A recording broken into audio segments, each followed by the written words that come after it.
Stimulus payments started rolling out last month.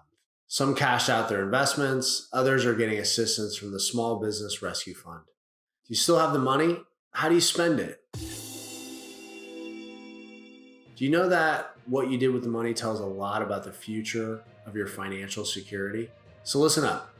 If you either want to start securing your retirement or simply make better financial decisions, a study by Jonathan Parker, an economist from MIT, revealed that the size of one's income is not the biggest factor that determines our financial stability.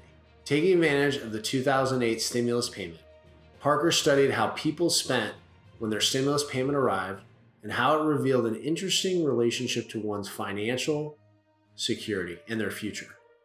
Those with lower historical incomes, not just short-term fluctuations in income, spent the stimulus money as soon as they received it. I know many of you will argue that it is just the material need that pushed people to spend their money right away, but the study also considered whether or not the person identifies themselves as a spender or a saver. Those who self-identified as a spender spent their money really quickly, really fast. On the other hand, those with historical steady income and savings and identity as, let's say, a saver, regardless of their financial condition at the time they got their stimulus payment. Canonical economic theory states that people adjust their spending based on their income, but this study suggests that behavioral patterns contribute to how people actually end up building up to getting a higher income and more savings. Parker said it's a question of patience. Those who think long-term are most likely to stretch the money longer and spend on things that either will yield a better financial pathway for their future. In fact, the study, a mix of quantitative and qualitative research, revealed that spending on household goods rose by 10% the first week after the payment arrived, and by roughly 5% over the next 4 weeks, which may be attributed to the completely random distribution schedule of the stimulus payment. Households with low liquidity, which comprised 36% of those surveyed, spent more than 3 times as much of the money in the first week and more than twice as much of the payment in the first 4 weeks.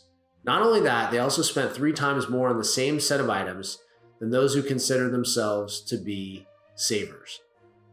Interesting how those with lesser capacity to spend actually do spend more money.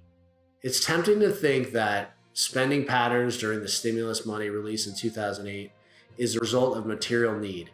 After all, those with lower income will of course have no money tucked away to spend during the rainy days, which could explain the uptick in immediate spending. However, this study proves that the behavioral spending pattern is what really drives someone's financial security, regardless of the income. Those who plan long-term are more likely to be secure financially, even if they have lower income, because they immediately look for ways on how to not spend their money and to spend it correctly to make sure their future is better instead of fulfilling current financial obligations. It's all about thinking long-term, and we can help you with that. If you have your money in a 401k or an IRA, don't cash them out to spend on your current needs, if you can. Start planning long-term. Instead of cashing them and sitting on them until the economy is better, invest in gold, silver, platinum, and palladium. Metals have proven themselves to thrive during all economic downturns. Noble Gold has helped thousands of investors secure their financial future, and we're ready to do it for you. If you're interested in gold, silver, platinum, or palladium, coins, or bars as part of your IRA, contact noblegoldinvestments.com or check out our website at www.noblegoldinvestments.com.